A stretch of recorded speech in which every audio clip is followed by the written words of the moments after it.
What's going on, guys? I'm Coach Matt here at Made to Move Physical Therapy. I'm here with Coach Danny from Low Country Quarterback Academy. We're here to film a series on hip mobility and hip strengthening for the throwing athlete. Yeah, so Matt, you honestly know, you played football, you watch football all the time. You know that quarterbacks have to have that hip mobility and strength to create that torque, to create that throwing power. And also discus and shot put athletes need that torque to get distance on their throws as well. But not only is the power, the strength out of the hips important, but also just to maintain their health and not overdo it and strain muscles in there. So these exercises that you've thought up and drills that we'll kind of walk through are vital in keeping those things. Yeah, absolutely. So I'll kind of start off with doing some hip mobility stuff, and Danny's going to follow it up with some skill or technique-related skills that you can develop to improve your strength within these patterns. So once we mobilize the hip and try to create more range of motion, we have to follow it up with strengthening and technique work so we can integrate that mobility that we just created so you can use it on the field where it really matters.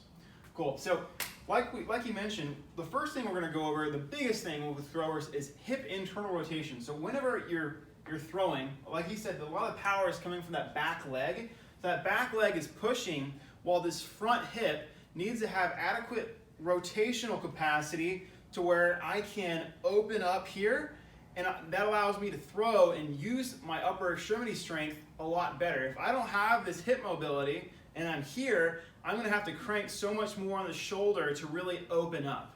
So we're going to get a lot of our mobility, hip mobility stuff is going to be geared at improving the internal rotation capacity of that front hip, okay?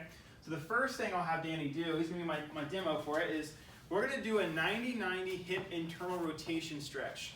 So we call it 90-90 because both knees are going to be at right angles, 90 degrees. This one is too.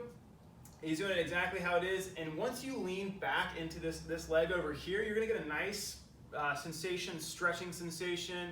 Could even be a sensation, a little bit of a bony-ish stretch in the front, or in that back hip here. We're going to hang out here for about 60 seconds. And once we've done that, we're going to move on to the next task. So let's go ahead and go into the next task.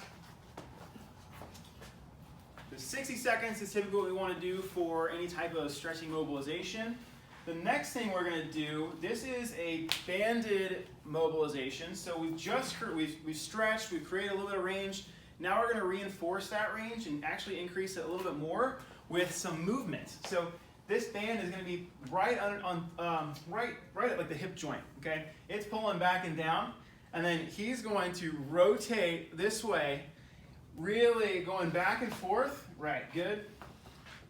Keep going.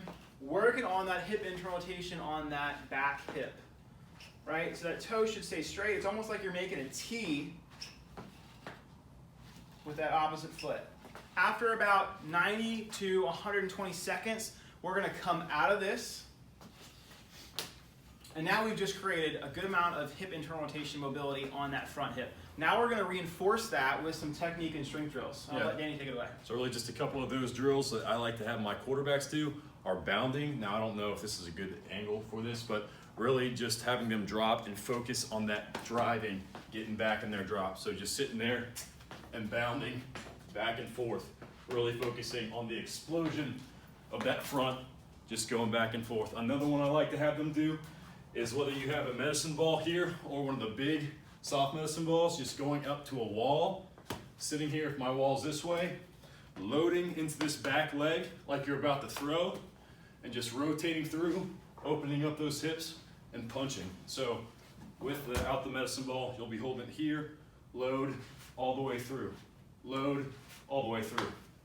Right, we want to mimic, and when we do strengthening exercises, mimic the positions and the tasks that we're doing the most in that sport. So this is a great way to, one, we just mobilized it, now we've just reinforced it doing strengthening stuff that mimics the actual activity, and then we want to finish all of this up with actually doing the activity. So you've done this whole routine, now go throw. Go if you're a baseball player, go pitch or go throw. If you're a football player, go throw a football. If you're a thrower or a discus thrower, go do your actual sport and activity. So we now can integrate all the drills we just worked on into your actual sport.